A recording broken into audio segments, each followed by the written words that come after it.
ओम नमो भगवते वासुदेवाय। जय श्री हरि। गरुड़ पुराण के आज की कथा में हम सुनेंगे गरुड़ पुराण को सुनने से क्या फल मिलता है। आज की इस विशेष कथा में हम यह वर्णन सुनेंगे। श्री भगवान गरुड़ से कहते हैं, हे ताक्षर्य, कुछ लोग अनेक प्रकार की क्रियाओं को करने का प्रयत्न करते हैं और कुछ अन्य व्रत उपवास आदि में अपने आप को संलग्न रखते हैं। अज्ञान से आवृत आत्मा वाले कुछ लोग ढोंगी बनकर विचरण करते हैं।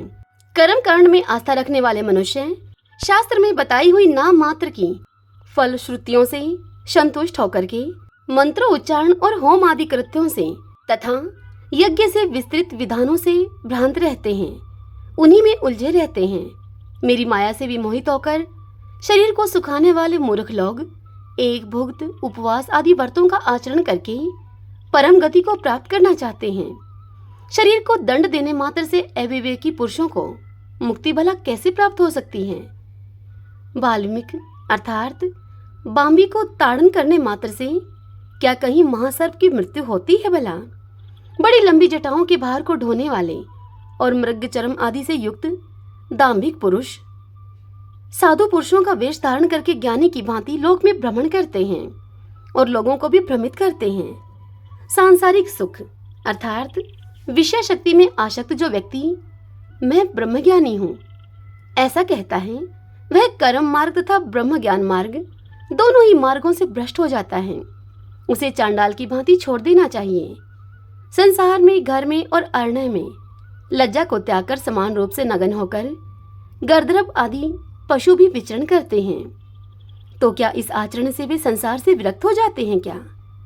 यदि मिट्टी और भस्म के धारण करने मात्र से मनुष्य मुक्त हो जाए तो मिट्टी और भस्म में शयन करने वाला वह कुत्ता भी क्या मुक्ति को प्राप्त कर लेगा भला?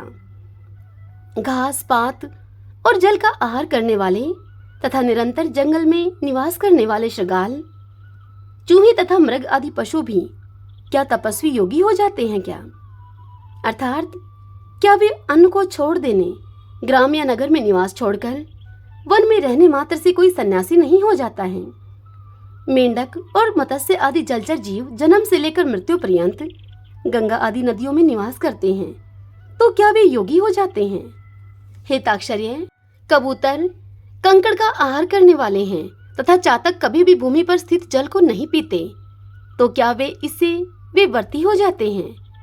इसीलिए हे खगेश्वर, पूर्वोक्त संपूर्ण कर्मानुष्ठान केवल लोक रंजन मात्र के लिए उन्हीं के लिए है। मोक्ष का कारण तो साक्षात तत्व ज्ञान ही है। हे खग, षड दर्शन रूपी महाकूप में पड़े हुए मनुष्य रूपी पशु परमार्थ तत्व को नहीं जानते हैं, क्योंकि वे पशु पाश से नियंत्रित रहते हैं। वेद और शास्त्र रूपी घोर समुद्र में इधर उधर लेकर जाए जाते हुए कुतार्किक व्यक्ति षडूर्मियों के से ग्रस्त होकर स्थित रहते हैं। हे पक्षींद्र, वेद शास्त्र और पुराणों को जानने वाला भी जो मनुष्य परमार्थ को नहीं जानता, विडंबनाग्रस्त उसका पूर्वोक्त संपूर्ण ज्ञान कोए के कांव कांव करने के जैसा ही है। परम तत्व से परागमुख जीव यह ज्ञान है, यह ज्ञेय है, इसी चिंता से व्याकुल होकर दिन रात शास्त्रों का अध्ययन करते हैं। काव्योचित अलंकारों से सुशोभित गद्य वाक्य रचना या छंदोबद्ध कविता की रचना करने पर भी विषय उपभोग के प्रति लालायित इंद्रियों वाले तत्व ज्ञान रहित मूढ़ व्यक्ति नाना चिंताओं के कारण बड़े दुखी रहते हैं। परम तत्व की प्राप्ति तो अन्य प्रकार से होती है, किंतु लोग अन्य प्रकार के उपाय करके क्लेश को प्राप्त करते हैं। शास्त्र का भाव तो कुछ और ही होता है, परंतु वे उसकी व्याख्या कुछ दूसरे ही प्रकार से करते हैं। अहंकारी व्यक्ति गुरु उपदेश आदि को प्राप्त न करके भी उन मनी भाव के विषय में ही कहते हैं, पर वे स्वयं उसका अनुभव नहीं करते।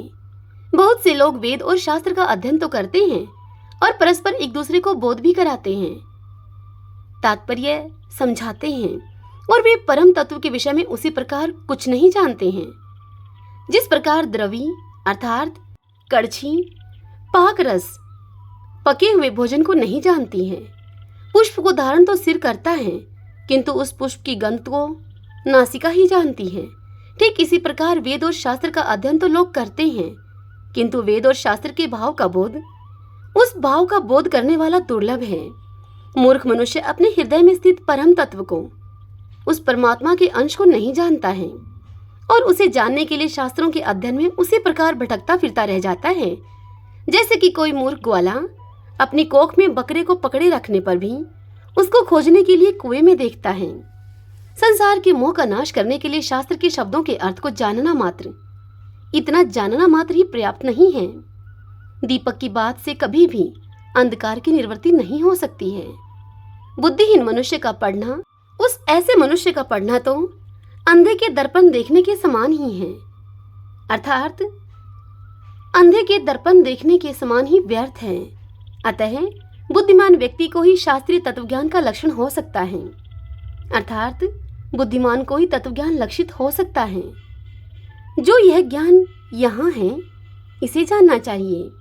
इस प्रकार बुद्धि करके शास्त्रों में प्रतिपाद सब कुछ सुनना चाहता है। वह 1000 दिव्य वर्षों की आयु प्राप्त करके भी शास्त्रों का अंत प्राप्त नहीं कर सकता है। हे ताक्षरिये, अनेक शास्त्र हैं। मनुष्य की आयु अति अल्प है जिसमें करोड़ों विघ्न हैं। इसीलिए जैसे हंस जल के मध्य से दूध को ग्रहण कर लेता है, ठीक उसी प्रकार बुद्धिमान व्यक्ति को भी शास्त्र के सार तत्व का ज्ञान प्राप्त करना चाहिए। वेद शास्त्रों का अभ्यास करके वहां से तत्वज्ञान प्राप्त करके बुद्धिमान मनुष्य को चाहिए कि जैसे धान चाहने वाला व्यक्ति धान को ग्रहण करके पलाल को छोड़ देता है, ठीक उसी प्रकार से उसे भी अन्य सभी शास्त्रों को छोड़ देना चाहिए। जैसे अमृत से तृप्त व्यक्ति के लिए भोजन की कोई आवश्यकता नहीं होती, ठीक उसी प्रकार हेताक्षरीय तत्वज्ञ को शास्त्र से कोई प्रयोजन नहीं होता। हे विंतात्मज, न तो वेदों से ही मुक्ति को प्राप्त किया जा सकता है और न ही शास्त्रों के अध्ययन से ही। मुक्ति की प्राप्ति तो ज्ञान से होती है, अन्य किसी उपाय से नहीं।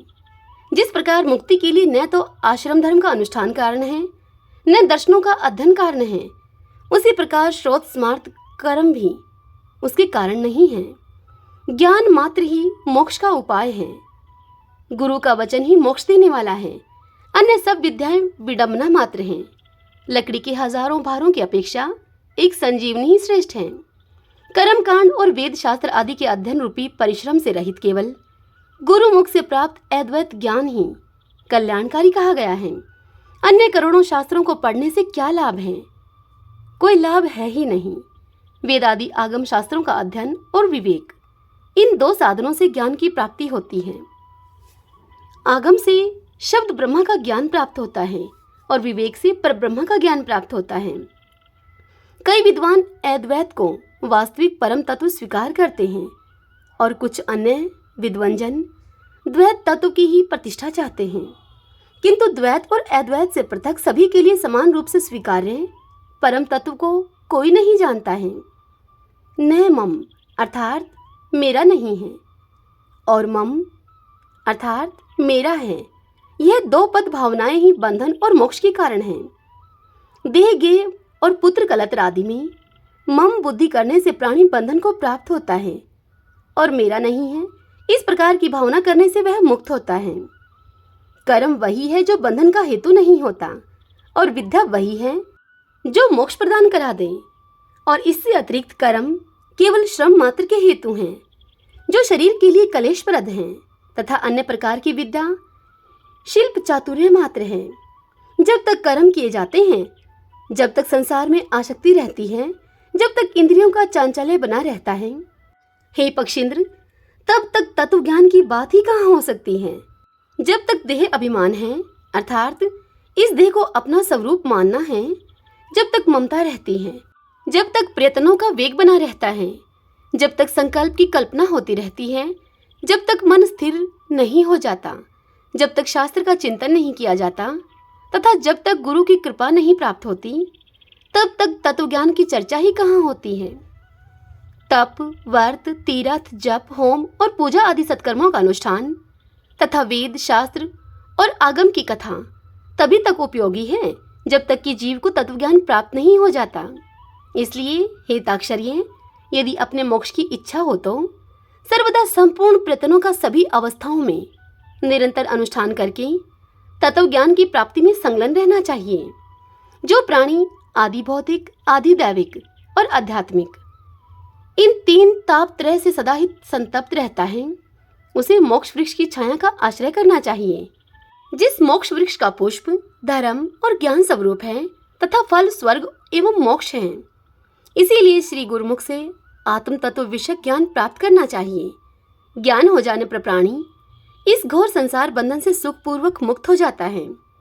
हिताक्षरी, मैं तत्वज्ञानी पुरुष के द्वारा किए जाने वाले अंतिम कृत्य के विषय में अब तुमसे कहता हूँ। तुम ध्यानपूर्वक सुनो। जिस उपाय को करके जीव को ब्रह्मा निवारण संज्ञक मोक्ष की प्राप्ति होती है, अंतकाल के आ जाने पर पुरुष भय को छोड़कर अनाशक्ति रूपी शस्त्र से देह गेह आदि विषयक ममत्व को काट डाले। वह धीर पुरुष घर से निकलकर पवित्र तीर्थ के जल में स्नान करके पवित्र और एकांत देश में विधिवत आसन लगाकर बैठ जाए और फिर शुद्ध परम त्रिवर्त ब्रह्माक्षर अर्थात ओमकार का मन से अभ्यास करें तथा ब्रह्मा बीज स्वरूप ओमकार का निरंतर स्मरण करके श्वास को जीतकर मन को नियंत्रित करें। बुद्धि रूपी सारथी की सहायता से मन रूपी लगाम के द्वारा इंद्रियों को विषयों से निग्रहित कर ले और कर्मों के द्वारा अक्षिप्त मन को बुद्धि की सहायता से शुभ अर्थ में अर्थात परब्रह्मा के चिंतन में लगा दे। मैं ब्रह्मा हूँ, मैं परम धाम हूँ और परम पद रूपी ब्रह्मा मैं हूँ। ऐसी समीक्षा करके अपनी आत्मा को निष्कल परमात्मा में लगा दे और फिर ओम इस एकाक्षर ब्रह्मा का उच्चारण करता हुआ तथा मेरा स्मरण करता हुआ जो मनुष्य देह को त्याग करता है वह इस संसार से तर जाता है और परम गति को प्राप्त करता है।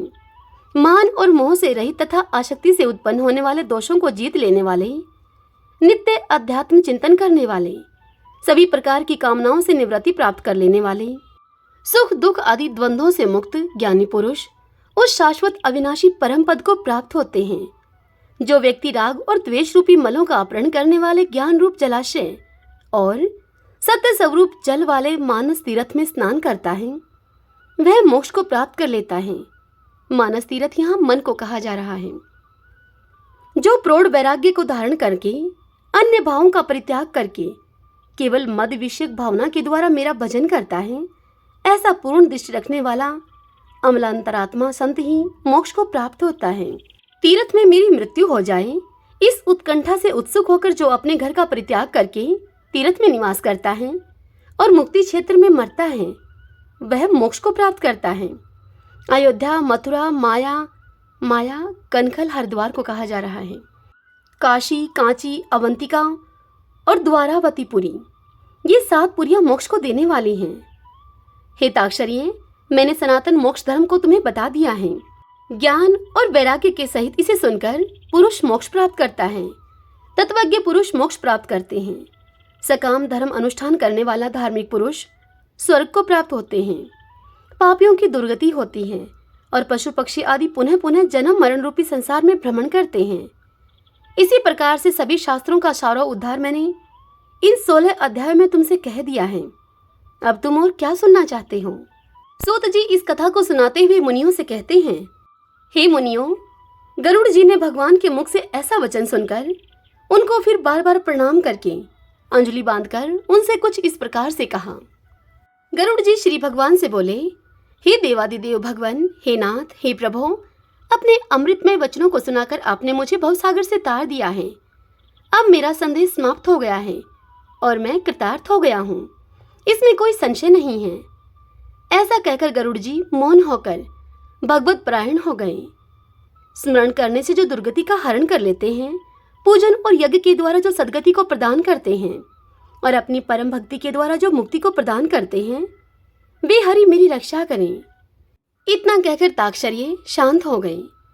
श्रीमन नारायण नारायण हरि हरि, भजमन नारायण नारायण हरि हरि। इतनी बात को सुनकर श्री भगवान ने गरुड़ से कहा कि हे ताक्षर्य, इस प्रकार मैंने औधर्वदायी कृत्यों के विषय में सब कुछ तुमसे कह दिया है। मरणोत्सोच में 10 दिन के अंदर इसे सुनकर व्यक्ति सभी पापों से मुक्त हो जाता है। यह परलोक संबंधी कर्म पितरों को मुक्ति प्रदान करने वाला है और परलोक में तथा इस लोक में भी पुत्र को वांछित फल देकर सुख प्रदान करने वाला है। जो नास्तिक अधम व्यक्ति प्रेत का यह औधर्वदायी कर्म नहीं करते, उनका जल सुरा के समान अपेय है, इसमें कोई संशय नहीं है।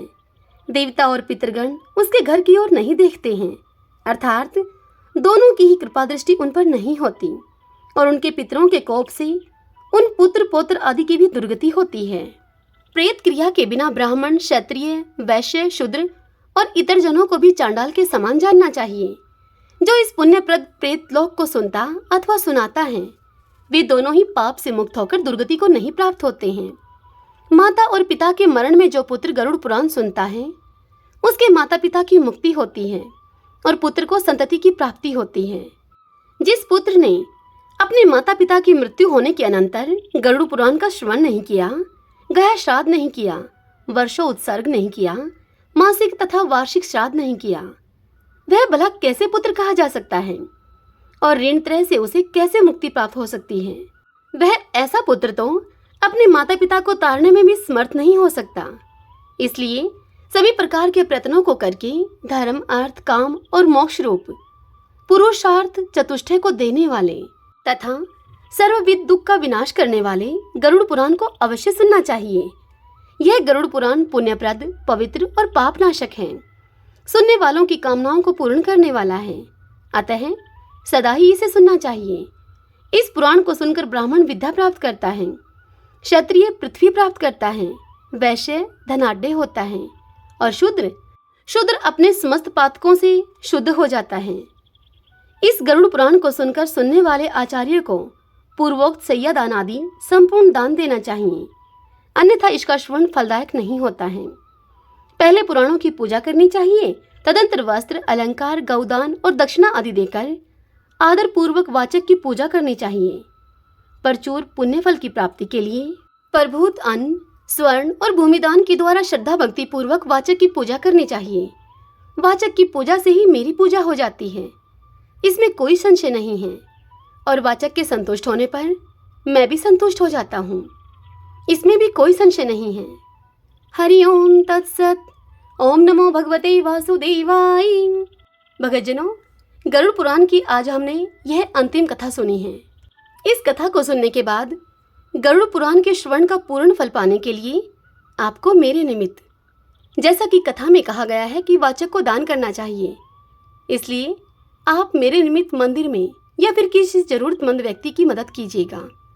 हो सके तो कुछ मंदिर में दान कर दीजिएगा, ताकि आपको इस कथा के श्रवण का पूर्ण फल प्राप्त हो सके। और हाँ, एक बात आपसे और कहना चाहूँगी, कल से नवरात्रि प्रारंभ हो रहे हैं। यदि आप श्री दुर्गा सप्तशती के पाठ सुनना चाहते हैं तो वह भी आपको कल सुबह 4 बजे सुनने को मिलेंगे। हरे कृष्णा।